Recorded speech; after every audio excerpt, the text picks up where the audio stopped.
Horrifying. What would happen if a 7-year-old child trembling in a freezing rainstorm burst into a mafia boss's private restaurant and whispered a single sentence capable of collapsing an entire underworld empire? It wasn't gunfire. It wasn't betrayal. It was a desperate plea. They're beating my mom. Please. She's dying. In that instant, the most powerful man in the district, someone who had never known fear, was forced to face the darkest nightmare of his life. Because he had no idea that the woman about to be saved was not a stranger, and that little girl was the final missing piece of a tragedy buried for 15 years. That night, it wasn't just one life that was saved, but a horrifying secret, a cruel twist of fate, and a price that would be paid in blood had only just begun. Before we dive into this chilling and mysterious story, please remember to subscribe to the channel Crimson Romance Stories and like this video. Every subscription, like, and share from you is a huge spiritual gift and an incredibly profound source of motivation for the channel's growth, so we can continue bringing wonderful videos every day to everyone. There would be no greater joy than receiving your love and support through the comments you leave. Right below this video, comments sharing your emotions or telling us which province or city you're living and working in while listening to this story. All right, let's continue together and immerse ourselves in this amazing, captivating story that's filled with deep emotions. I am Jin-Ho Kim, and this city, this sprawling, glittering Los Angeles, knows me as the man who owns half of Koreatown's skyline and whispers the other half into silence. At 45, my name opens doors before I even knock, and it closes mouths before anyone dares speak out of turn. My offices sit 30 stories above Wilshire Boulevard, all glass and polished steel, and my restaurants serve bulgogi that costs more per plate than most people earn in a day. My suits are tailored in Seoul, my watches wind themselves, and my black Genesis G90 waits curbside with an engine that purrs like a satisfied predator. To the outside world, I am untouchable, fair-skinned and sharp-eyed, the Korean-American king who rose from nothing and now sits on everything. But inside, I am hollow. Every night after the last meeting ends and the last lieutenant leaves with his head bowed, I ride the private elevator to my penthouse in silence.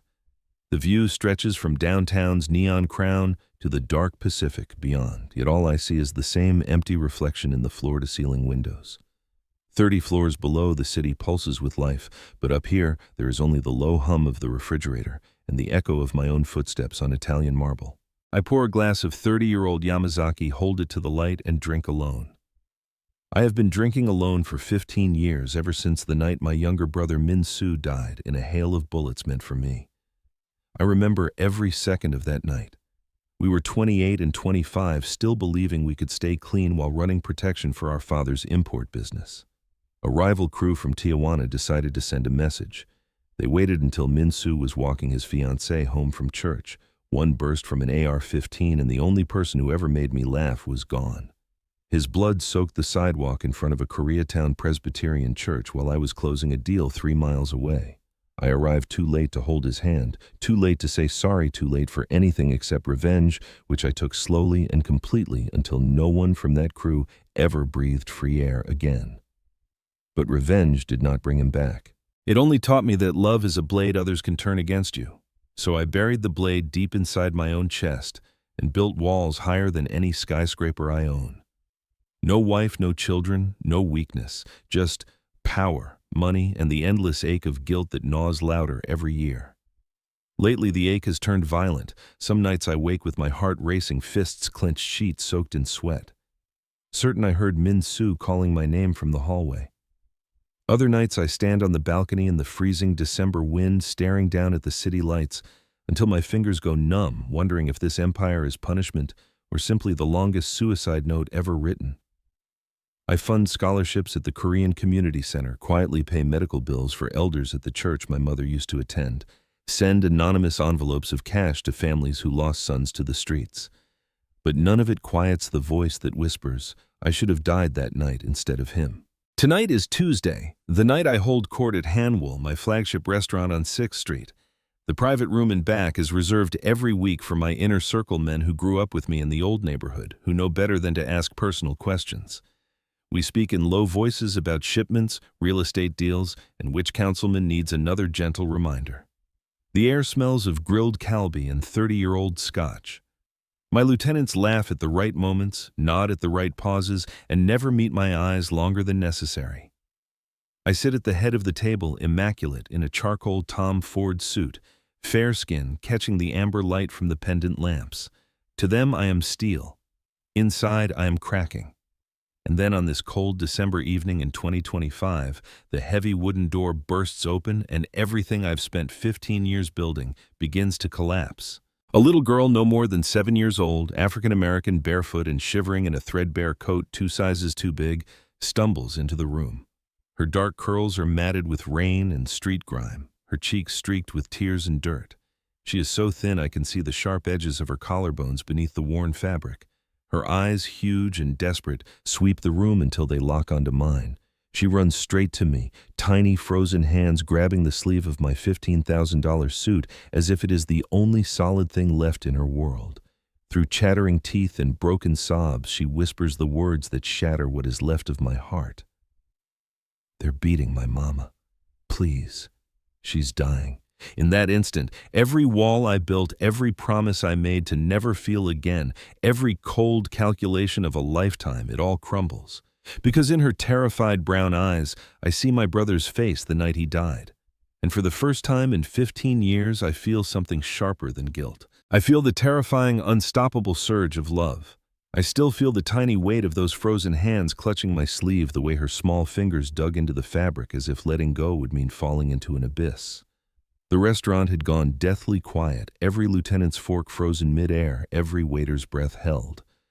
I looked down at her 7-year-old African-American, emaciated, shivering so hard, her teeth chattered like castanets, and something inside me cracked open wider than it had in 15 years. Her name was Aaliyah Brooks. Not the little girl, the mother she was crying for. The child's name was Kyla, and she had run 12 blocks through Koreatown's back alleys in the freezing December rain, barefoot, coat torn, to find someone who could stop the men who were beating her mother inside a tiny nail salon on the edge of the neighborhood. I didn't ask questions. I didn't calculate risks. I simply stood, lifted Kyla into my arms. She weighed almost nothing, her ribs sharp against my chest, and carried her out into the night. My lieutenants scrambled behind me like shadows, phones already pressed to their ears. Within minutes, my black Genesis was rolling through the streets toward the address Kyla had whispered between sobs. I sat in the back with her curled against me, her head on my shoulder, tiny body trembling from cold and terror. I wrapped my cashmere overcoat around her and felt her heartbeat fluttering against my ribs like a trapped bird. And in that moment, I knew I was already lost. Because I looked at this child, this fragile, starving little girl who had trusted a stranger like me, and I saw Minsu's face at her age, the same wide eyes, the same desperate hope. And I saw something else, something far more dangerous. I saw Aaliyah Brooks, the woman Kyla had risked her life to save, and I felt a fierce, burning surge of protectiveness that had nothing to do with business and everything to do with the heart I had sworn to bury. We arrived at the nail salon in under 10 minutes. The neon sign flickered weakly, Park's nails above a cracked glass door. Inside, the lights were dim, the air thick with the smell of acetone and blood. 2 men in hoodies stood over a woman on the floor. She was curled in a fetal position, arms wrapped around her head, trying to shield herself from the kicks that had already left her face swollen and her lips split. She was thin, painfully thin, her dark skin ashen from exhaustion and pain, her uniform a faded blue smock torn at the shoulder. Her hands, the tools of her trade, were shaking as she tried to crawl away. I stepped through the door with Kyla still in my arms. The men froze. They recognized me instantly. One of them, the taller one with a scar across his cheek, took a step back, eyes wide. "Mr. Kim?" he stammered. "This ain't your neighborhood." I didn't raise my voice. I didn't need to. "Leave," I said quietly. "Now." They didn't argue. They ran. I knelt beside the woman, Aaliyah Brooks. She was breathing shallow and ragged blood trickling from her nose and mouth. Her eyes fluttered open, unfocused, terrified. When she saw me, she flinched, trying to push herself away. "Please," she whispered, voice hoarse and trembling. "Don't hurt my baby. Please." I felt something rupture inside my chest, guilt, fury, tenderness all at once. "I'm not here to hurt you." I said softer than I had spoken to anyone in years. "I'm here to help." She looked at Kyla in my arms, then back at me. Confusion washed over her face, followed by fear, then a flicker of cautious hope. Her eyes were bloodshot from exhaustion, her cheeks hollow from hunger, her hair matted with sweat and rain. She looked like she hadn't slept properly in weeks, like the cold wind had been her only companion at night. I lifted her gently. Her body was light as air, fragile as glass, and carried her to the back seat of the Genesis while my driver called Dr. Hahn, the best trauma surgeon at Cedars-Sinai. I laid her across the leather, wrapped her in my coat, and held her hand as we sped toward the hospital. Kyla sat beside me, clutching her mother's fingers, whispering, "Mama, the nice man's gonna help us. He promised." Aaliyah tried to speak, but her voice cracked. Why are you doing this?" I looked down at her battered face, her eyes searching mine for any sign of deception, and I felt the truth rise up like a tide I could no longer hold back. "Because I know what it feels like to lose someone you love," I said quietly, "and I know what it feels like to be too late." Her eyes widened, then filled with tears. She didn't speak again, but her fingers tightened around mine, weak but deliberate. In that grip, I felt the first real connection I had allowed in 15 years. At the hospital, Dr. Hahn met us at the private entrance. He took one look at Aaliyah's injuries, broken ribs, concussion, internal bleeding, and moved fast. Within minutes, she was in surgery. Kyla was taken to a private room with security outside the door, a nurse bringing her hot chocolate and a blanket. I stood in the hallway alone, staring through the glass at the surgical lights. And that was when the storm inside me truly broke. I leaned against the wall, fists clenched, breathing hard. Guilt crashed over me in waves, guilt for Minsu, guilt for every life I had taken, or ruined guilt for the empire built on fear. But now there was something new, something terrifying, love. Not the quiet affection I had once felt for my brother, but a fierce, burning, almost violent need to protect this woman and her child, to shield them from the world that had already tried to crush them, to give them the safety I had never given Minsu. I slid down the wall until I was sitting on the cold tile floor, head in my hands. My chest ached so badly I thought I might be having a heart attack. Tears came unbidden, hot, angry, ashamed tears for the first time since Minsu's funeral. I had spent 15 years convincing myself I was untouchable. Now, in one night, a starving single mother and her little girl had touched every wall I had built and brought them all down. And I knew with absolute certainty that I would burn this city to the ground before I let anyone hurt them again. I stood outside the operating room doors long after the surgeons had wheeled her away, my back against the sterile white wall, staring at nothing.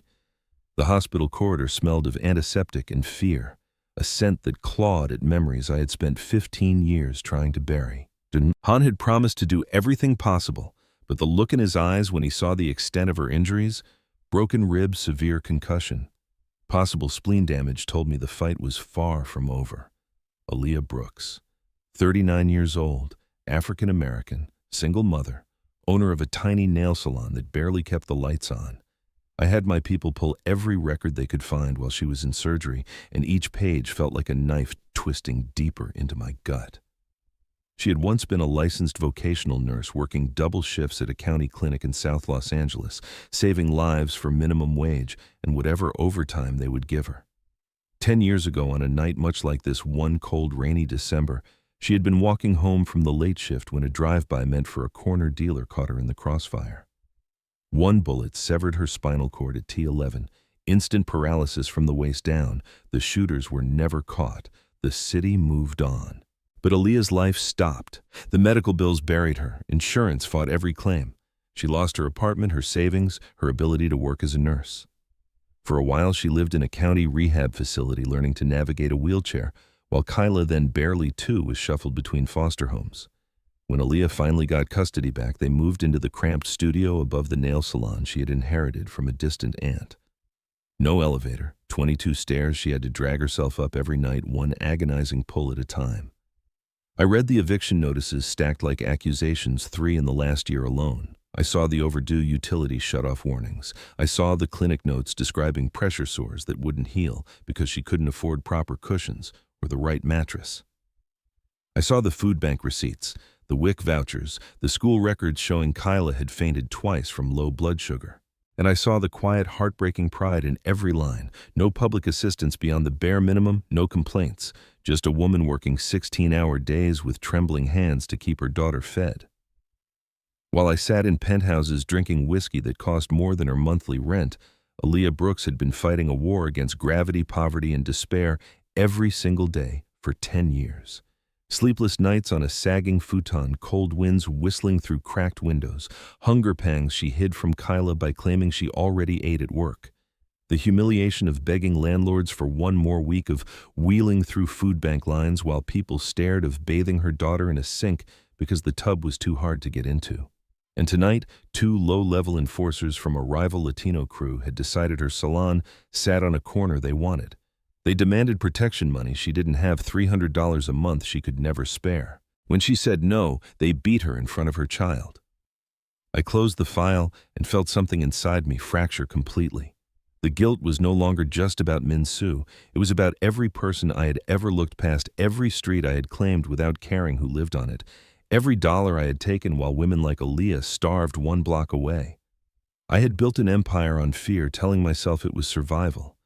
But tonight, survival looked like a 7-year-old girl running barefoot through the rain to save her mother. Dr. Han emerged hours later, mask dangling around his neck. "She's stable," he said quietly. "She'll live. But recovery will be long." I nodded, throat too tight to speak, and walked into the private room they had moved her to.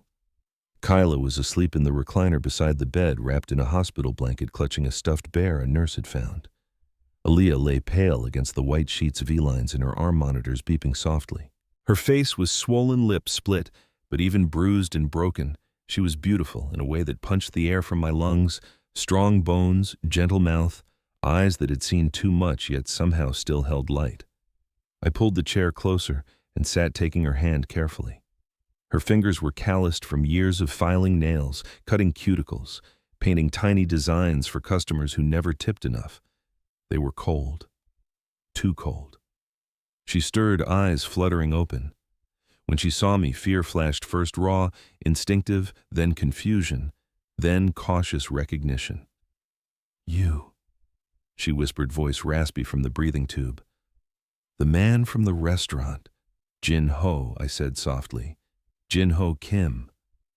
She tried to pull her hand away, embarrassed, but I held it gently. "Why are you here, Mr. Kim?" The question was timid, respectful, laced with the exhaustion of someone who had learned not to trust kindness. "Because your daughter found me," I answered, "and because no one should have to fight alone the way you have." Her eyes filled with tears. She turned her face toward the window, ashamed to let me see her cry. "We don't have anything to give you," she said, voice breaking. "I can't pay you back, ever. I'm not asking for payment. Then what do you want?" The question trembled with dread, with the weight of every time life had demanded something she couldn't give. I leaned closer, my voice low, fierce with an emotion I could no longer contain. "I want you safe. I want Kyla warm and fed and laughing. I want you to never have to crawl up those stairs again. I want to give you what the world has taken from you for 10 years. She stared at me, tears spilling silently. Shock widened her eyes, then disorientation, then a dizziness that made her grip my hand harder to steady herself. "People like you don't help people like us," she whispered, "not without a price." I felt the words like a slap because she was right. I had never helped anyone without a price until tonight. "The price," I said, my voice cracking for the first time, "is that you let me care." Just that. A sob escaped her. She closed her eyes, overwhelmed body shaking with the force of 10 years of held-back grief. I moved to the edge of the bed, gathering her carefully into my arms, mindful of every bruise and wire. She resisted for a heartbeat, then collapsed against my chest, crying like someone who had finally been given permission to break. In that quiet room with machines beeping and rain tapping the window, I held her and felt the last of my walls turn to ash. The love I felt for her was immediate, overwhelming, terrifying in its intensity. It was not gentle or patient. It was a wildfire, consuming every cold, empty space inside me. I would protect her with everything I had, money, power, blood, if needed. And in protecting her, I would finally begin to forgive myself. But outside those hospital doors, the city was already stirring. The two men who hurt her had talked. Word was spreading that Jin-ho Kim had stepped in for a nobody on the wrong side of town. Rivals were watching, and I knew the real fight had only just begun. I left the hospital at dawn, the December sky still bruised with night, and drove straight to the nail salon on Olympic Boulevard. I told myself it was to assess the damage to make sure no one came back. But the truth, the raw, humiliating truth, was that I needed to see the place where Aaliyah had fought so hard to keep her daughter alive. I needed to touch the walls she had touched to understand the world that had tried to break her. The storefront was a wreck. Shattered glass glittered across the sidewalk like cruel stars. Inside chairs were overturned polish bottles, smashed, the faint metallic scent of blood still lingering beneath acetone and cheap perfume. The cash register hung open, empty of course. On the back wall, a faded poster of manicure designs curled at the edges, and beneath it a child's crayon drawing. Taped crookedly, a stick figure mommy with long nails and a big smile, holding hands with a little girl under a yellow sun. I stood in the middle of the destruction and felt my chest cave in. This was her empire. This tiny 10 by 15 room with peeling linoleum and a single manicure station. This was what she had clung to for 10 years while I built skyscrapers and bought politicians. While I slept on Egyptian cotton sheets, she had dragged herself up 22 stairs every night on bruised arms. While my refrigerator hummed with imported kimchi and aged beef, hers held half a carton of milk and leftover rice for Kyla. I called my crew. By noon, a discreet cleaning company arrived. My company paid in cash, no questions. New glass, new chairs, new everything. I paid the back rent myself, 3 months in advance, and quietly bought the building through a shell corporation so no landlord could ever threaten her again. I told myself it was protection, but deep down, I knew it was penance. Aaliyah stayed in the hospital for 8 days. I visited every afternoon, bringing quiet gifts, soft blankets, real food from Koreatown's best restaurants, books for Kyla. Each time I entered the room, my heart slammed against my ribs like a caged animal. She would look up from the bed, eyes cautious, still expecting the other shoe to drop. And each time the love I felt for her grew more violent, more impossible to contain. On the 7th day, she finally asked the question that had been burning in her eyes since the first night. "Mr. Kim, Jin-ho, why are you really doing all this?" I sat beside her bed, careful not to crowd her. Kyla was asleep in the corner, full for the first time in weeks. "Because I see you," I said, voice rough. "I see how hard you fought, how you've carried everything alone, and I can't look away anymore." Her breath hitched. Tears welled, but she blinked them back, pride warring with exhaustion. "Men like you don't see women like me," she whispered. "Not unless you want something." The words cut deeper than any blade ever had. "I want you safe," I said fiercely. "I want you whole. I want to give you the life you should have had 10 years ago. That's all." She searched my face, fear and curiosity flickering like candlelight. Then slowly her hand reached for mine. Her fingers trembled, thin, calloused, beautiful. "I don't know how to trust this," she admitted, voice breaking. "Then let me earn it," I said, "one day at a time." That night word reached me that the crew responsible, the 18th Street offshoot that had been pushing into Koreatown, were angry. They saw my intervention as a declaration of war. My lieutenants urged caution, reminded me that Aaliyah's block wasn't worth a turf battle. I didn't care. The next evening, as I drove Aaliyah and Kyla home from the hospital in my Genesis, her new wheelchair folded carefully in the trunk. 3 cars boxed us in at a red light on Western Avenue. 6 men stepped out, young, posturing, bandanas low over their eyes. The leader, a stocky 20-something with prison tattoos crawling up his neck, tapped on my window with a crowbar. I lowered the glass an inch. "This is about the woman, right?" he sneered. "You stepping on our business for some charity case." Aaliyah tensed beside me, hand instinctively reaching for Kyla in the back seat. I felt her fear like a physical blow. "Drive away," I told my driver quietly. Then to the man, "You put hands on a mother in front of her child. You don't get to walk away from that." He laughed, raised the crowbar. I stepped out of the car. The street went still. My men emerged from the shadows, 4 of them, silent, professional. The young ones hesitated. They had expected an easy intimidation, not Jin-ho Kim in a $10,000 coat facing them down in the rain. I didn't raise my voice. "You have one chance," I said. "Get in your cars and disappear from this neighborhood forever, or I make sure you never collect another dollar in Los Angeles." The leader spat on the ground. Bravado cracking. "You think you scare us, old man?" I took 1 step forward. The rain soaked my hair, ran down my face. Inside, the storm was worse, rage at their cruelty, terror that Aaliyah might be hurt again. Love so fierce, it felt like madness. I don't need to scare you, I said quietly. I just need to decide you're not worth the air you breathe. They looked at my men at the quiet certainty in our stance, and something shifted. The crowbar lowered. They backed away, muttering threats they didn't mean. I got back in the car. Aaliyah was shaking, eyes wide with shock and something new wonder. You didn't hurt them, she whispered. I didn't have to, I said. Not tonight. She looked at me, then really looked, and I saw the first crack in her armor, fear melting into fragile trust, confusion giving way to a curiosity that made her cheeks flush.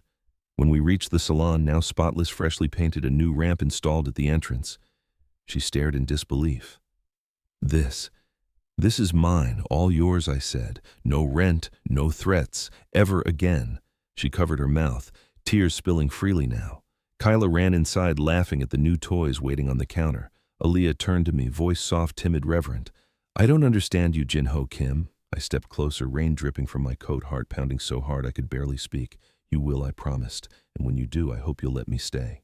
In that moment, under the flickering neon of her little salon, with the cold December wind whipping around us, I knew I was no longer the man who had built an empire on ice.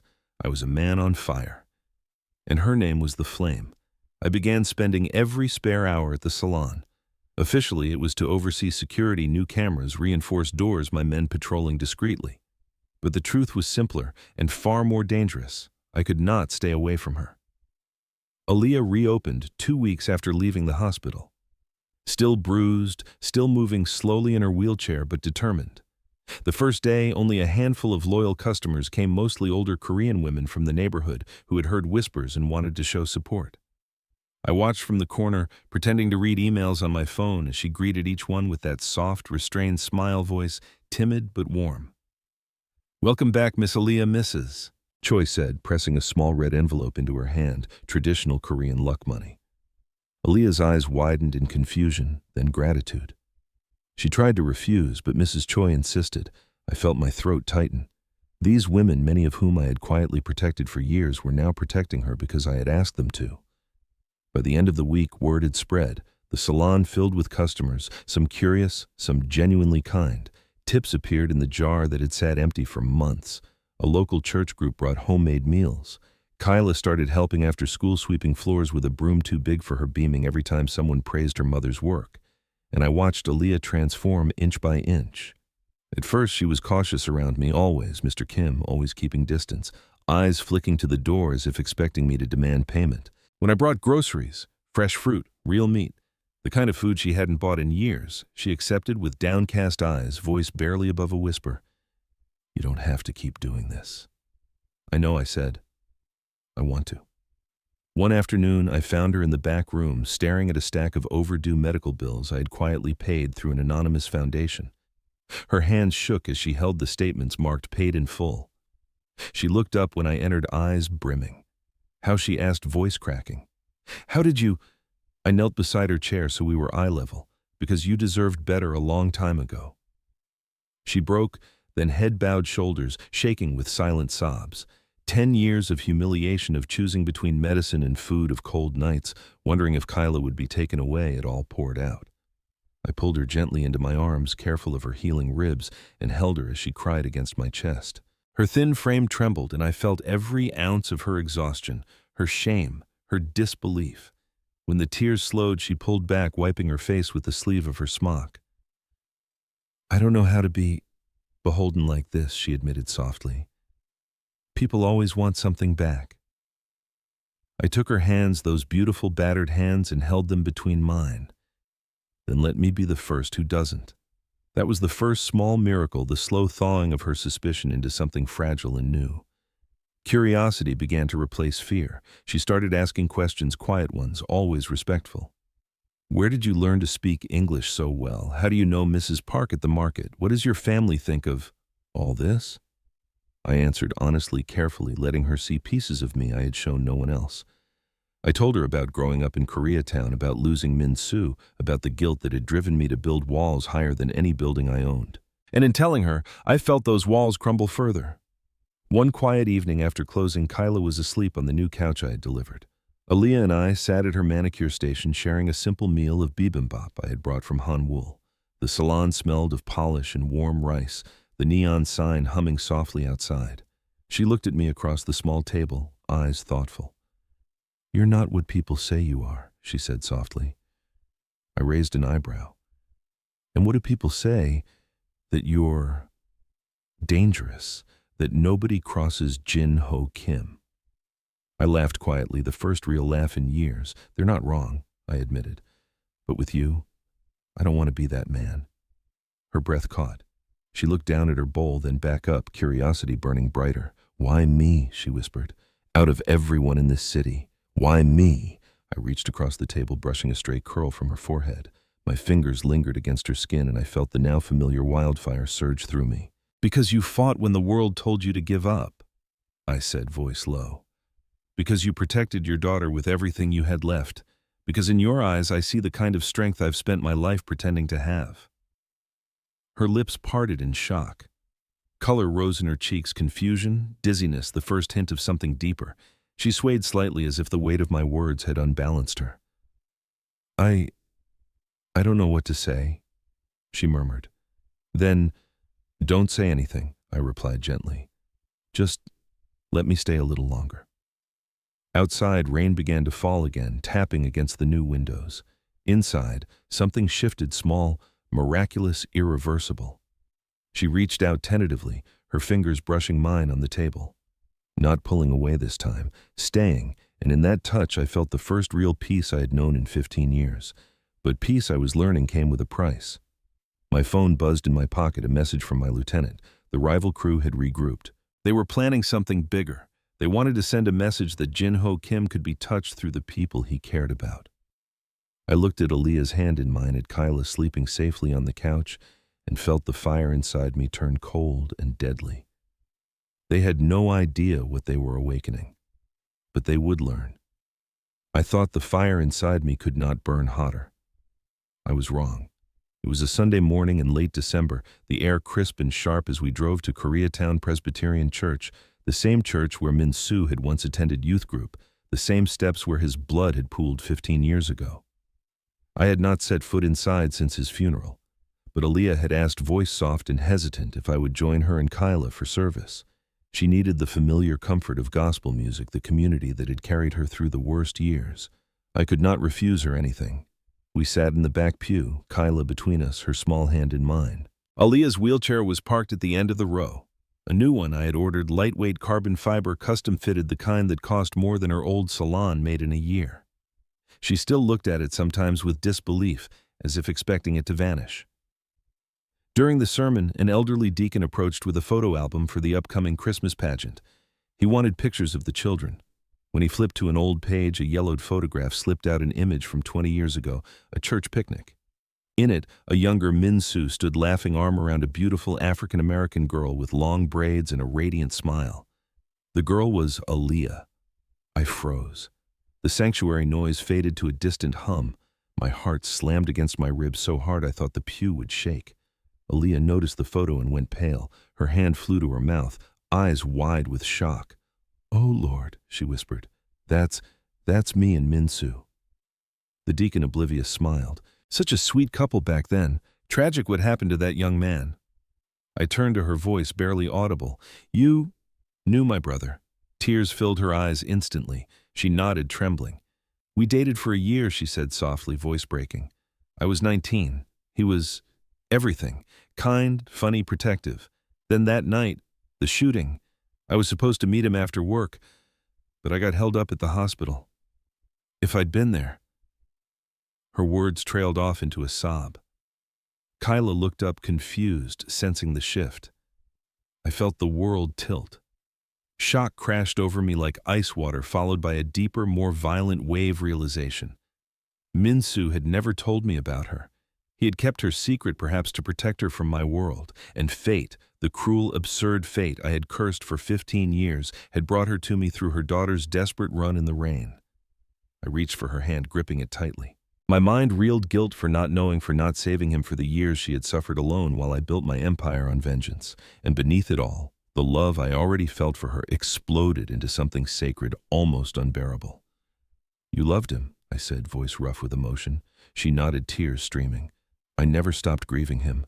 And then, Life just kept taking. I pulled her gently against my shoulder, shielding her from curious glances. Kyla crawled into her lap, hugging her.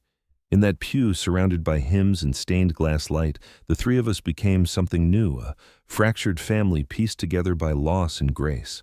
After service in the quiet fellowship hall over coffee and donuts, Aaliyah told me everything. How Minsu had planned to leave the life go legitimate, how he had talked about a future with her children, a house with a yard, how the shooting had shattered it all. She had been pregnant early, unknown even to her at the time. But the stress, the grief, the poverty that followed. She lost the baby months later. Kyla came years after from a brief relationship that ended badly. I named her Kyla because Minsu loved that name, she whispered. He said it meant graceful warrior. I closed my eyes, pain and wonder colliding. My brother's legacy lived in this child's smile and Aaliyah's strength. I wish I had known, I said. I would have.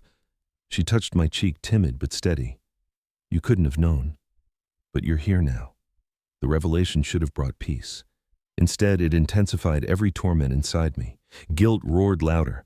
I'd failed Minsu twice, once by not protecting him, now by not finding the woman he loved.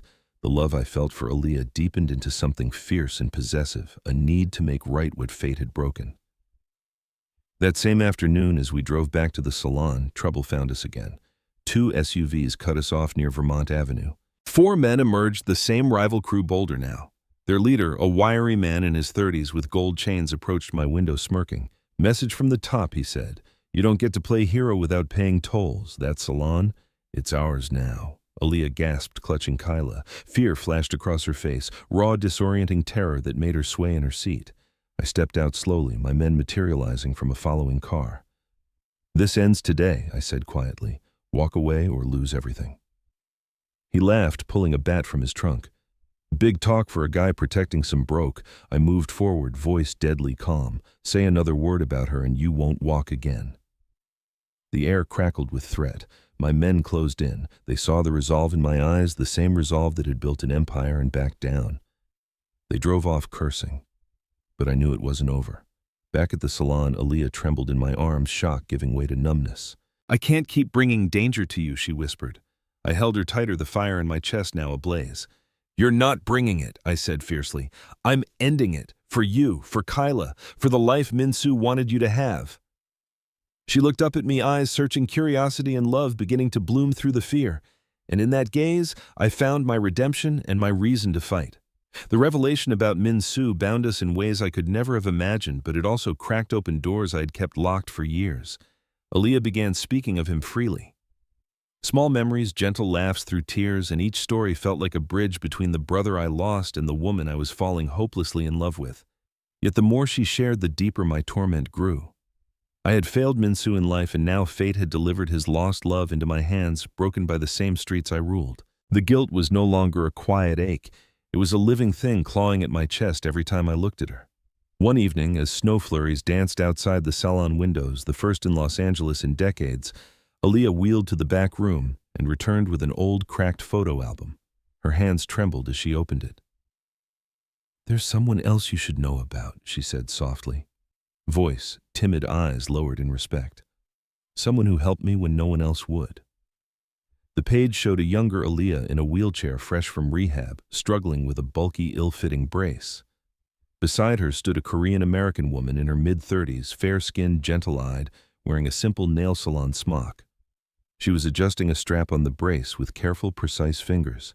This is Minji Park, Aaliyah whispered.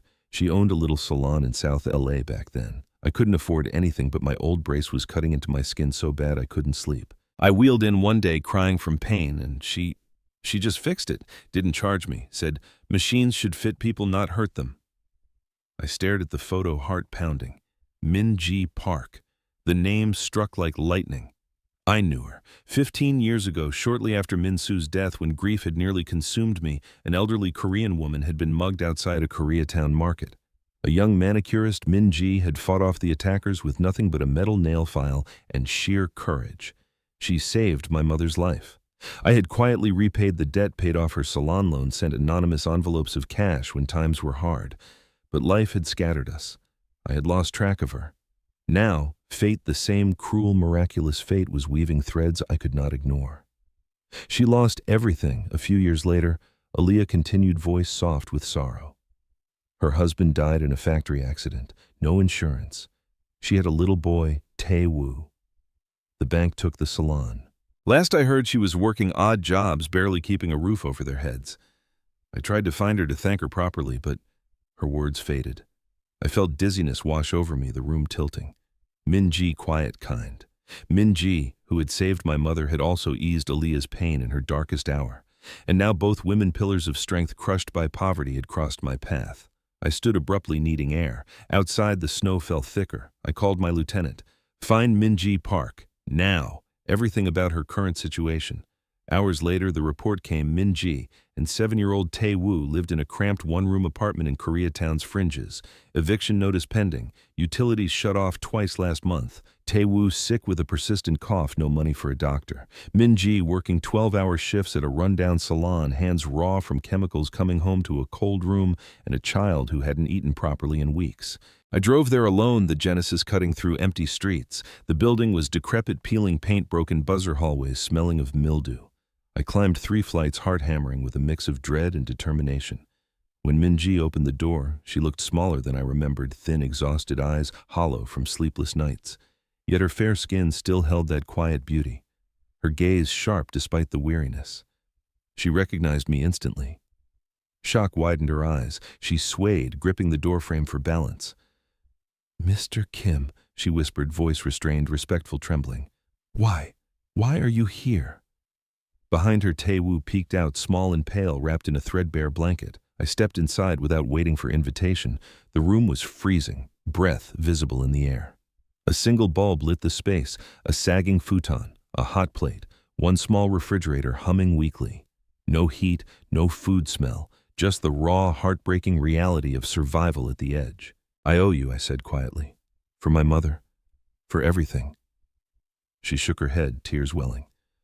"That was years ago. I don't keep score. But I do." I learned more in that hour than any report could tell.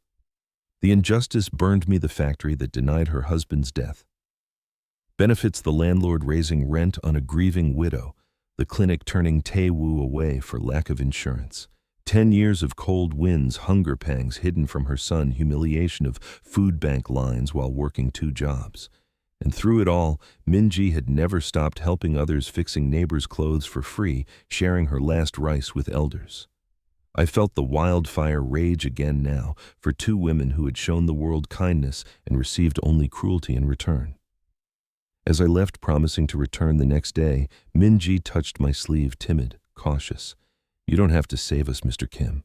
I looked back at her, at Tae-woo, asleep on the futon, and felt the same overwhelming surge I had felt the night Kyla ran to me. "I'm not saving you," I said, voice thick. "You're saving me." Outside, snow covered the city in silence, but inside my chest the storm roared louder than ever. 2 women, 2 children, one debt to my brother, one debt to my mother, and a love fierce, burning, all-consuming for lives the world had tried to discard. I would protect them all, whatever the cost. I could not leave Min-ji in that freezing room another night. The next morning I returned with movers, a new apartment key, and a promise I intended to keep at any cost. The place I had secured was in a quiet building I owned on Wilshire, 2 bedrooms, heat that worked, a kitchen big enough for real meals. When I handed her the key, her eyes filled with disbelief, then fear. "Mr. Kim," she whispered, voice soft and restrained, hands clasped tightly to hide their tremble. "This is too much. I can't accept." "You already have," I said gently. "For my mother, for Tae-woo, for yourself." She swayed slightly, dizziness washing over her face as the weight of sudden safety pressed against years of hardship. Tae-woo peeked from behind her, wide-eyed, at the boxes of groceries, the new winter coats, the envelope with enough cash to cover a doctor visit and medicine. Min-ji knelt to hug him, tears falling silently onto his hair. I gave them space to settle, but I returned every day. Quietly at first, bringing food, fixing small things, sitting with Tae-woo while he did homework. Min-ji watched me with cautious curiosity, the same way Aaliyah once had. She was thinner than I remembered, cheekbones, sharp from skipped meals, hands raw from harsh chemicals and cold water. Nights without heat had left her with a persistent chill. She wrapped herself in blankets even indoors. One evening, as snow fell thick outside the new windows, I found her in the kitchen trying to stretch a single pack of ramen into dinner for two. The sight hit me like a fist. Here was the woman who had saved my mother, who had eased Aaliyah's pain, years ago reduced to rationing noodles while I dined on Wagyu. I took the pot from her hands. "No more of this," I said, voice rougher than I intended. She looked up, timid but curious. "I'm used to it, Mr. Kim." "Jin-ho," I corrected softly. "And you shouldn't have to be." That night I brought dinner from Hanwul Kalbi Banchan, fresh rice enough for days. We ate together at the small table, Tae-woo chattering happily for the first time. Min-ji ate slowly, as if afraid it would vanish. When Tae-woo fell asleep on the couch, she turned to me, eyes searching. "Why does it feel like I know you from before?" she asked quietly. I told her then about Aaliyah, about the photo, about the brace she had adjusted years ago with nothing but kindness and skill. Shock widened her eyes. She pressed a hand to her chest, steadying herself against the table. "That woman, she's the one whose little girl ran to you." I nodded. "And now you're helping me because of her, because of all of you," I said. "Because you've spent your lives giving when you had nothing left and the world gave you nothing back." Tears spilled down her cheeks. She tried to wipe them away, embarrassed, but I reached across and brushed one gently with my thumb. Her breath caught fear, confusion, then something warmer. Curiosity deepened into wonder. That was when I asked the question that would change everything. "Aaliyah still suffers with her brace," I said carefully. "The new ones are too expensive, too rigid. She told me once that the only time it ever felt right was when you adjusted it. Would you look at it again? Try to help her?" Min-ji hesitated, hands twisting in her lap. "I'm no expert," she whispered. "I just notice how things fit, how people move. That's more than any expert has done for her." She looked at Tae-woo sleeping peacefully, then back at me. Fear flickered. Fear of failure, of overstepping, of accepting too much help. But beneath it, a spark of purpose. "I'll try," she said finally, voice timid but resolute. The next day, I brought Aaliyah to the apartment. The meeting was electric with emotion. Aaliyah recognized Min-ji instantly. Tears flowed as they embraced two women who had survived the unsurvivable, finding each other again through me. Min-ji examined the brace with quiet focus, her delicate fingers tracing joints, testing angles, asking gentle questions about pain points. "It's too heavy here," she murmured. "The balance is wrong. It forces the hip to compensate." Aaliyah stared in wonder. "You remember?" "I never forgot," Min-ji replied softly. I watched them, heart pounding with a new intensity. Two women I owed everything to, now connected through skill and suffering. The love I felt for Aaliyah's resilience, for Min-ji's quiet strength, grew even more fierce, a dual flame consuming me. But danger circled closer. That same week, as Min-ji worked late into the night sketching designs on scrap paper, a car slowed outside the building. My security spotted it, rival scouts testing boundaries. The message was clear: helping these women had marked them as leverage. I confronted the driver myself on a dark side street, my men blocking escape. "You're watching the wrong people," I said quietly, voice edged with steel. He smirked. "Word is you've gone soft, Kim, protecting charity cases." I stepped closer, close enough to see fear flicker in his eyes. "Tell your boss," I said. "If anyone comes near them again, I won't be soft. I'll be finished." He drove off, but I knew the storm was gathering. Back in the apartment, Min-ji looked up from her sketches, sensing my tension. "Is something wrong?" I knelt beside her, taking her cold hands in mine. "Nothing I can't handle," I said, "as long as you let me protect you." She searched my face, curiosity giving way to trust and something deeper, warmer. "I've never had anyone fight for me," she whispered. "You do now," I replied, voice thick. In that quiet moment, with snow falling outside and Tae-woo breathing evenly in the next room, I felt the full weight of what I had taken on. Two women, two children, one heart no longer cold, and a war I would wage without mercy to keep them safe. Min-ji turned the apartment's spare room into a quiet workshop. I cleared it for her, brought in a sturdy table, bright lamps, tools from the best medical supply houses money could buy. She worked with the same delicate precision she used on nails, measuring sketching. Cutting lightweight materials with scissors meant for fabric, but perfect for prototypes. Aaliyah came every afternoon, wheelchair rolling smoothly on the new ramp I had installed. Kyla and Tae-woo played together in the living room, their laughter a sound I had never known I needed. At first, everything felt like grace. Minji's hands, those thin, calloused, beautiful hands, traced Aaliyah's legs with careful respect, asking soft questions about pain pressure movement. Aaliyah answered in her restrained voice, timid at first, then trusting, as Minji listened without judgment. The first prototype was simple lighter straps, padded contacts, adjusted angles based on how a body naturally shifts weight. Aaliyah stood with it in the living room, eyes closed, waiting for the familiar stab of pain. It came on the third step, sharp, cruel in her lower back. She gasped, legs buckling. I caught her before she fell, heart slamming with rage at the world that kept hurting her. Minji's face crumpled. "I'm sorry," she whispered, voice breaking. "I thought—" "It's not your fault," Aaliyah said quickly, though tears streamed down her cheeks. "It was better than anything I've worn in years, but I saw the toll." Minji stayed up all night, redesigning, eyes red from strain, hands shaking from cold and exhaustion she still carried in her bones. When I brought her tea at 3 a.m, she looked up with timid gratitude. "You should sleep," I said gently. "I can't," she answered, "not until it's right." I sat beside her, watching her work. Our shoulders brushed, silence stretched warm and heavy. The love I felt for her, for both of them, grew more violent every day, a fire that consumed guilt and left only need to protect, need to heal, need to be the man they deserved. The second prototype added flexible joints and redistributed weight. Aaliyah tried it in the hallway, face tight with hope. 5 steps. Then agony exploded in her hip. She cried out, collapsing. This time, blood trickled from an abrasion where metal had pinched skin. Minji dropped to her knees, tears falling fast. "I hurt her," she sobbed. "I only made it worse." Aaliyah reached for her hand despite the pain. "No, you gave me 5 steps without fear. That's more than I've had in 10 years. I carried Aaliyah to the couch, rage boiling inside me at the brace at the system that sold her flawed machines for fortunes, at myself for not fixing this faster. Minji stood frozen, shame and failure written across her face. I pulled her into my arms without thinking. She stiffened, then melted against me, small frame shaking with silent sobs. "You didn't hurt her," I murmured into her hair. "You're giving her hope. That's everything." She clung to me longer than necessary, breath warm against my neck. When she pulled back, her eyes searched mine, confusion, curiosity, the first flicker of something deeper.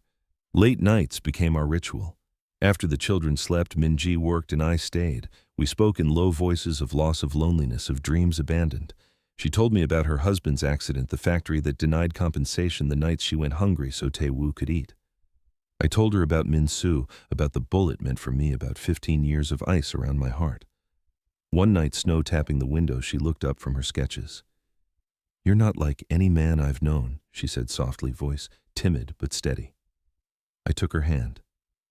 "And you're stronger than any person I've ever met." Our fingers intertwined. The air thickened. She swayed toward me, dizziness in her eyes from exhaustion and emotion. I cupped her cheek, thumb brushing away a tear. "I'm terrified," she whispered. "Of what?" "Of believing this is real."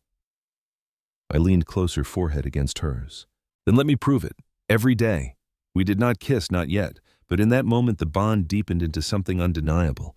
2 souls who had survived by giving when they had nothing, now finding in each other the first taste of being received. Outside, danger escalated. The rival crew struck indirectly, slashing tires on delivery vans, serving the Salon, spray painting threats on nearby walls.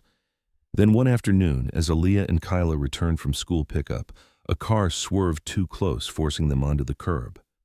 No contact, but the message, clear: we know where they are. I met the crew's mid-level captain that night on a deserted warehouse street in Vernon. My men blocked exits. He stepped out, smirking, 3 enforcers behind him. "You're spreading yourself thin, Kim," he said. 2 women now. That's a lot of weak spots." I stepped forward until we were inches apart. "Touch them," I said quietly, "and I won't stop at warnings." He laughed, but fear flickered in his eyes. "My reputation was ice. Tonight it burned." Big words. "But we're not scared if I cut him off. You should be." My men closed in. No blows landed, but the threat hung heavy. They left faster than they arrived. Back home, I found Minji waiting, face pale. "Was that because of us?" I pulled her close. "It's because of me, and I'll end it." She rested her head against my chest, voice trembling. "I've never felt safe," she whispered. "Not until you." I held her tighter, the fire inside me now, a vow. The failures hurt, but they forged us closer. Each setback drew us into late-night talks, shared tears, hands brushing longer than necessary. And in those quiet hours amid pain and danger, something miraculous grew. Trust turning to need turning to love. Fierce, burning, unstoppable. I would fail 1,000 prototypes before I failed them. They had become my heart, and no one would take that from me again. Minji did not sleep for 3 days. I found her at the table. Each dawn, sketches scattered like fallen leaves. Eyes bloodshot, hands trembling from cold and fatigue she could not shake. The failures had wounded her deeper than any poverty ever had. Each cry from Aaliyah echoing the nights she had failed to protect Tae-woo from hunger or illness. She blamed herself, whispering apologies into the quiet hours. I brought her soup-wrapped blankets around her shoulders, sat in silence until she was ready to speak. Our nights blurred into one long vigil of shared grief and stubborn hope. When her head nodded forward in exhaustion, I carried her to the couch, covering her gently. She stirred once, murmuring my name, Jin-ho, in a voice so soft it broke something inside me. On the 4th night, something shifted in her eyes. She stood suddenly, scattering papers. "The balance," she whispered. "It's not the knee, it's the hip." Like how a person really walks, weight forward, hips leading. She worked in a fever, cutting new materials, reshaping everything from scratch. No more copying expensive designs. This was pure intuition, born of years noticing how bodies moved under strain, how pain twisted posture. I watched in awe, the fire in my chest burning brighter. This woman, starved, widowed, evicted, held genius in her raw hands. When the 3rd prototype was ready, Aaliyah arrived, pale with nerves. Kyla and Tae-woo sat quietly on the floor, sensing the weight of the moment. Min-ji knelt, fitting the brace with trembling care, lighter by half joints, smooth padding, soft center of balance shifted to the hips. Aaliyah gripped the walker I had brought, eyes closed.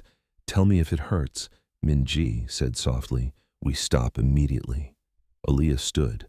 The room held its breath. First second, no shake. Second still steady. Third second, her eyes flew open. "No pain," she whispered, voice cracking.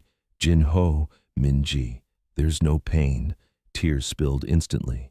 She took one step, foot touching floor without the old stab, knee bending naturally, hip rotating free. Second step, third, fourth. She let go of the walker. 5 steps, 6, steady, smoother with each one. A sob tore from her throat, not pain but release. 10 years of agony, of crawling upstairs, of hiding tears from Kyla. It poured out as she walked the length of the living room. "Lord," she gasped, "I'm walking. I'm really walking." Min-ji collapsed to her knees, hands over her face, shoulders shaking with silent sobs. I caught Aaliyah as emotion buckled her legs, not from weakness, but overwhelming joy. She clung to me, face buried in my shoulder, crying like a child set free.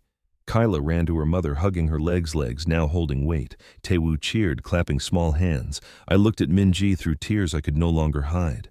She met my gaze, eyes shining with exhaustion and triumph. "You did it," I said, voice breaking. "We did it," she whispered. In that moment, the apartment filled with something sacred, laughter. Through tears. Children's cheers, 2 women embracing while standing for the first time in years. I held them all, heart rupturing with love so fierce it hurt. Aaliyah turned to Min-ji, pulling her close. "You gave me my life back," she sobbed. Min-ji shook her head. "You never lost it. You just carried it farther than anyone should have to." The miracle was not just Aaliyah's steps. It was us fractured souls finding wholeness together. But miracles draw attention. That same evening, as celebration lingered with simple pizza and laughter, my phone buzzed. Security footage, rival cars circling the building, again closer this time. Their leader had escalated, sending men to watch exits, photograph plates. I stepped into the hallway to take the call. "They're planning something tonight," my lieutenant said. "Word is they want to hit while you're distracted." I looked back through the door. Aaliyah walking slow circles. Min-ji smiling through tears, children dancing around them. Rage and love collided inside me, violent and pure. I ended the call and made another. Within an hour, I met the rival captain on a rain-slicked street in Boyle Heights. My men blocked every escape. He stepped out with 4 others, arrogance masking nerves. "You don't learn," I said quietly. He smirked. "You can't protect them forever, Kim." Sooner or later, I moved closer, voice low and deadly. There is no later. Touch this building, look at them wrong, and I end your entire operation, not with warnings, with finality. He swallowed, bravado cracking. My men closed ranks. No blows, but the threat was absolute. They left faster than before, fear real now. Back upstairs, the women noticed my tension. Everything okay? Aaliyah asked softly. I pulled Minji close, then Aaliyah enveloping them both. Everything is perfect, I said, voice thick. And I'll keep it that way. Minji looked up at me, curiosity and trust blooming into open affection. Aaliyah rested her head on my shoulder, walking unaided for the first time. In that quiet circle with children's laughter echoing and snow falling outside, I felt the full weight of redemption. I had failed Minsu, but I would not fail them. The breakthrough was more than steps. It was the moment my frozen heart learned to run. The miracle lasted exactly 6 days. 6 days of Aaliyah walking farther each morning. First the apartment hallway, then the block outside her steps, growing confident, her laughter ringing like church bells. 6 days of Minji watching with quiet tears, hands no longer shaking from failure but from wonder. 6 days of the children playing, without fear of shared meals at a table that groaned with food of nights, where I held Minji close on the couch, her head on my shoulder, my fingers tracing the thinness of her wrist and vowing silently to erase every memory of hunger. 6 days of a life I had never dared dream possible. Then, the rivals struck. It was a gray afternoon in late December, the sky heavy with unshed snow. Minji had taken Taewoo to the corner market for fresh fruit, something she still marveled at being able to buy without counting coins. Aaliyah and Kyla were at the salon, reopened and thriving. I was in a meeting downtown when the call came. Gunmen, masked, 3 of them bursting into the market. They didn't ask for money, they went straight for Minji. Security footage later showed it. She saw them first grab Taewoo, shoved him behind a display of oranges. When the first shot rang out, aimed high, a warning, she threw herself over her son. The second bullet grazed her shoulder. The third would have ended her if a store clerk hadn't triggered the alarm. My world narrowed to a single point of rage. I was there in minutes. Genesis screaming through traffic, my driver running red lights. The market was chaos, police tape, flashing lights, witnesses sobbing. Minji sat on the curb, blood soaking her coat face, ashen, holding Taewoo so tightly he could barely breathe. He was unharmed, but his eyes were wide with shock that no child should ever know. She looked up when I knelt beside her, eyes unfocused from pain and dizziness. "Jin-ho," she whispered, voice timid, trembling. They said your name, said to send you a message." I felt something inside me snap, not break, but snap into lethal focus. Guilt crashed over me in waves. I had brought this danger. My protection had painted targets on their backs. The love that had felt like redemption now felt like poison. I gathered her carefully into my arms, mindful of the wound. She swayed against me, numbness spreading as shock took hold. "I'm sorry," I said, voice cracking. "This is my fault." She touched my cheek weakly. "You gave us everything. Don't blame yourself." But I did. Violently, the inner storm that had quieted in those 6 days roared back louder than ever, remorse for Minsu, for every life my world had touched now, for nearly losing her. At the hospital, surgeons removed the bullet, clean grazed, no bone damage, but blood loss and trauma deep. Taewoo clung to me in the waiting room, small body shaking. Aaliyah arrived in tears, walking unaided through the doors, collapsing beside us. "They wanted to hurt you through her," she said, voice breaking. I nodded, unable to speak. That night, while Minji slept under sedation, I met the rival boss in an abandoned lot near the Los Angeles River. No cars this time, just him, me and the cold wind whipping off the water. My men ringed the perimeter. His stayed back. He was older than I expected, scarred, weary. "You crossed the line," I said quietly. He shrugged. "You took our corners. Made us look weak." Had to answer. I stepped closer, close enough to see fear in his eyes, despite the bravado. "You shot a mother shielding her child," I said. "Over pride." He shifted. "Business, Kim." "You know how it—" "There is no business anymore," I interrupted, voice deadly calm. "You leave this city, tonight, or I take everything, your roots, your men, your name, until there's nothing left." He stared, weighing my resolve. He saw it, the absolute certainty of a man with nothing left to lose and everything to protect. He nodded once. "We're gone." They left by morning operations, dismantled territories, abandoned. Word spread fast Jin Ho Kim had drawn a line no one would cross again. Back at the hospital, Minji woke to find me at her bedside, head bowed, hand gripping hers. She squeezed weakly. "You stopped them," she whispered, voice soft with awe and lingering fear. "I ended it," I said. Tears filled her eyes, relief, pain, overwhelming gratitude.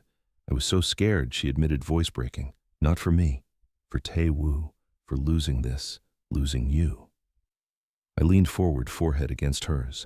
"You'll never lose me," I vowed fiercely. "Not ever." She searched my face, shock giving way to a deeper emotion. Love, raw and new, blooming through the pain. In that sterile room with monitors beeping and snow falling outside, something irreversible happened. She reached for me, fingers threading through mine. "I love you, Jin-ho," she whispered, timid but certain. The words shattered what remained of my walls. I kissed her forehead, then her lips, gentle, reverent, burning with everything I had never said. "I've loved you since the night you opened that door," I confessed, "and I will love you every day I've left." Aaliyah entered quietly, saw us, and smiled through tears. Kyla and Tae-woo peeked in, sensing the shift.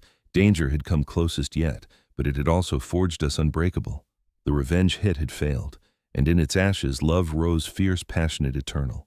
The bullet graze healed slowly, leaving a thin scar on Minji's shoulder, a permanent reminder that my world had bled into hers. She woke often in the night, gasping, reaching for Tae-woo. I held her through every nightmare, whispering promises into her hair until she slept again. But the guilt inside me grew monstrous. I had ended the immediate threat, forced the rival crew out of Los Angeles, but the damage was done. One act of cruelty had nearly stolen everything I had only just found. I could not live with nearly. For days I moved like a man possessed, meetings in shadowed warehouses, calls at odd hours, my voice colder than it had been in years.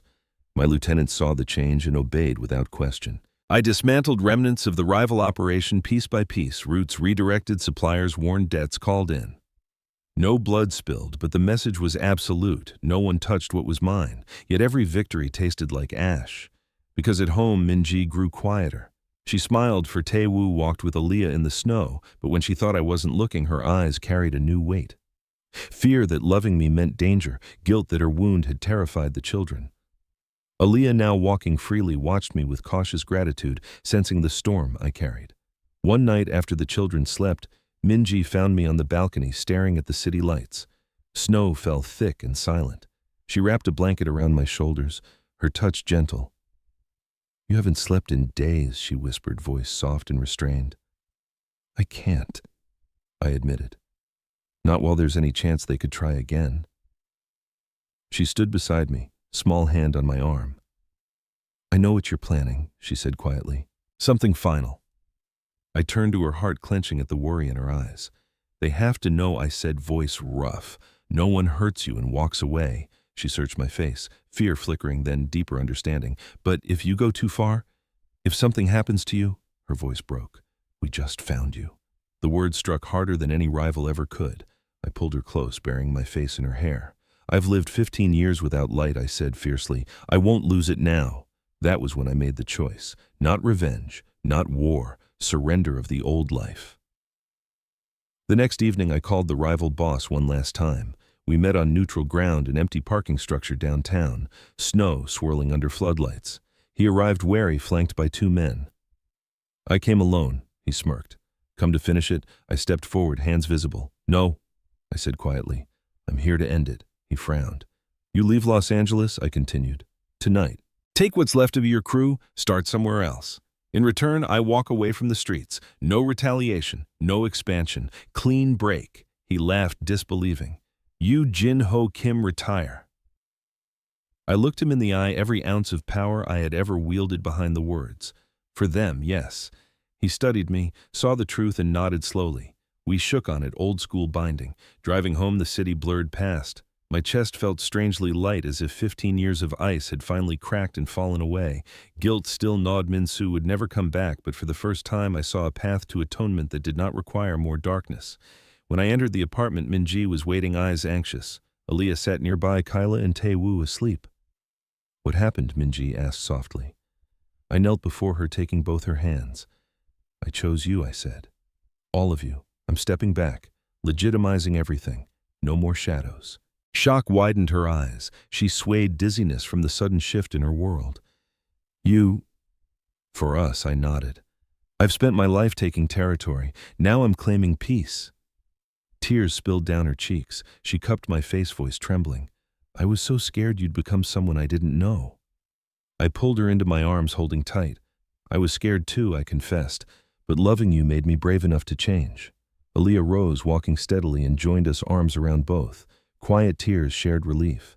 In that embrace, the furious choice settled into certainty. I had ruled streets with fear. Now I would build a life with love. The rivals left the city by morning. Word spread Jin-Ho Kim had chosen family over empire, and for the first time in 15 years I slept without nightmares, because the storm inside me had finally found its harbor. Her name was Min-ji, and she was my future. The apartment became our sanctuary, but even sanctuaries can feel like cages when guilt and fear linger in the corners. Min-ji's wound healed cleanly on the outside, yet inside she carried new shadows. She flinched at sudden noises, checked locks 3 times, woke gasping from dreams of gunfire. Tae-woo clung closer, asking quiet questions no 7-year-old should have to ask. Aaliyah walked every day, stronger, farther, but her eyes held the same wary gratitude, as if waiting for the miracle to be snatched away. I watched them all, and the love I felt turned agonizing. It was no longer a wildfire. It was a weight crushing my chest.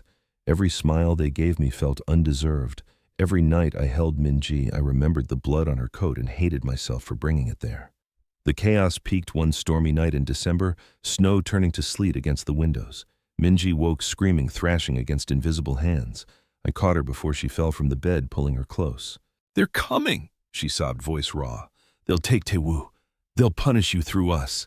I held her tighter, heart pounding with helpless fury. "No one is coming," I whispered fiercely. "I ended it. I chose you over everything." She clung to me, body shaking, tears soaking my shirt. "But what if it's not enough?" she whispered, timid and broken. "What if loving you cost you your life?" The question struck like a blade. I pulled back, cupping her face, thin still but no longer from hunger. "Then it would be a life well spent," I said, voice cracking. Shock widened her eyes. She swayed, dizziness from exhaustion and emotion making her grip my wrists for balance. "You can't mean that she breathed. I mean it more than anything I've ever said." Silence stretched, broken only by sleet against glass. Her breathing slowed, fear giving way to something deeper, wonder, vulnerability, need. "I've been alone so long," she confessed softly, voice trembling. "Protecting Tae-woo, hiding my own fear. I forgot what it felt like to be held." I brushed tears from her cheeks. "You'll never be alone again." She searched my face, curiosity burning through the chaos. "How can you love someone like me?" she asked, voice small. "Broken, poor, always one step from falling." I kissed her, then slow, desperate, pouring 15 years of frozen longing into one moment. She hesitated, breath catching, then melted against me, kissing back with the fierce hunger of someone who had survived on scraps of hope. When we broke apart, foreheads touching, she was crying again, but different tears. "I love you, Jin-Ho," she whispered the words, raw, reverent. I tried not to. I was so scared. "But I love you with everything I have left." The confession ruptured me. I pulled her close, burying my face in her neck, tears falling silently mine for the first time in decades. "I loved you the moment you opened that door." I confessed, voice thick.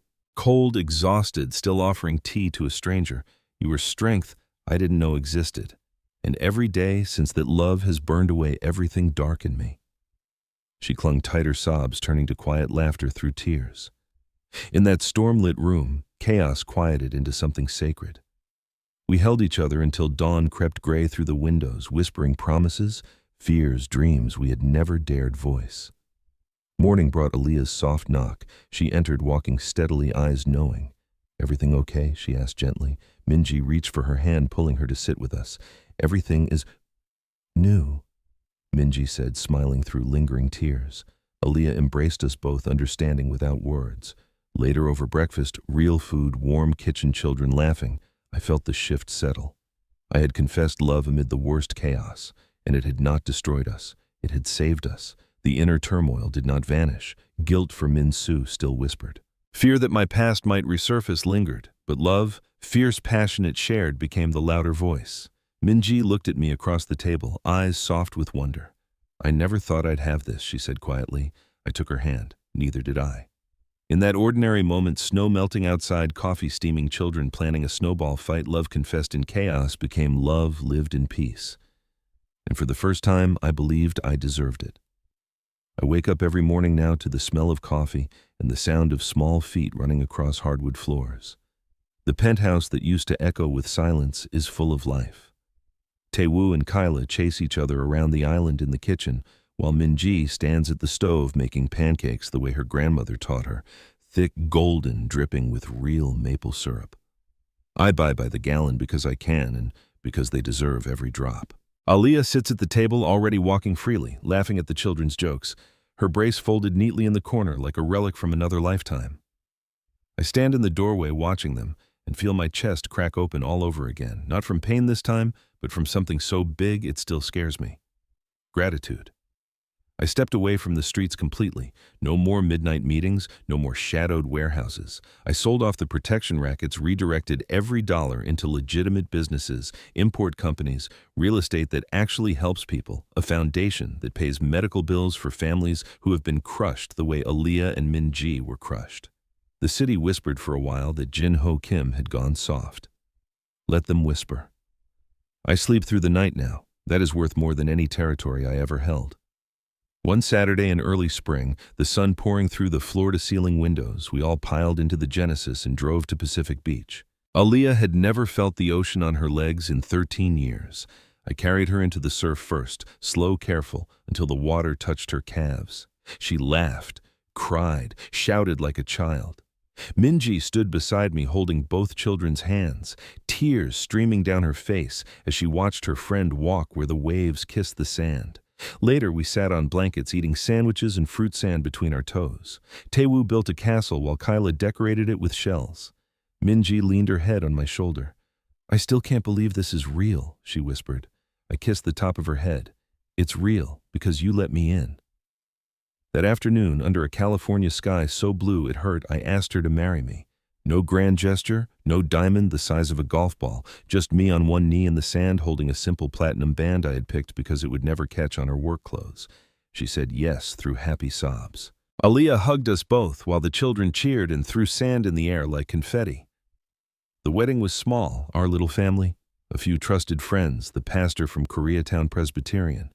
Minji wore a white dress she found at a thrift store and made beautiful with her own hands.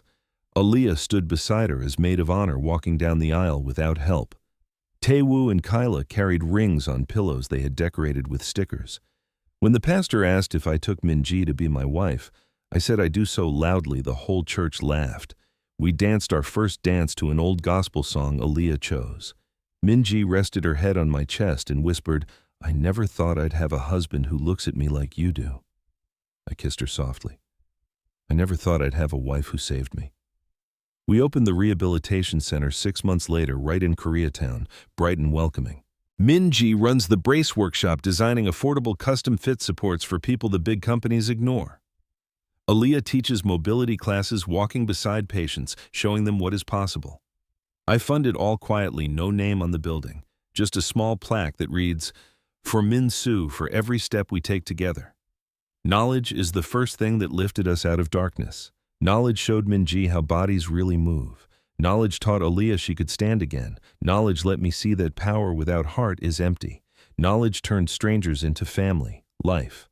Lesson number 1, love does not care about skin color. Life lesson number 2, wealth and poverty cannot stop compassion. Life lesson number 3, humanity wins when we choose each other over fear. Life lesson number 4, one act of kindness can rewrite a lifetime of pain. Life lesson number 5, the strongest empires are built on quiet mercy, not loud control. Education gave Minji the tools to heal others. Education opened my eyes to the suffering I had ignored. Education showed Aaliyah her worth was never in her legs. Education turned our broken pieces into something whole. Education reminds us every single day that we are still learning how to love better. To every single person watching this right now, I wish you good health, a joyful life, and daily peace that settles deep in your bones. May you find someone who looks at you the way I look at Minji, the way she looks at me. Please subscribe to Crimson Romance Stories right now. We drop a new heart-healing video every single day. Hit that like button if this story moved you and share it with one person who needs to believe love can still win. Tell me in the comments, how did this story make you feel? Does it connect to something real in your own life? Have you ever been on either side of this kind of love, the giving or the receiving? I read every single comment and I promise you your words matter. Thank you for walking this journey with us. I'll see you in the next video very soon.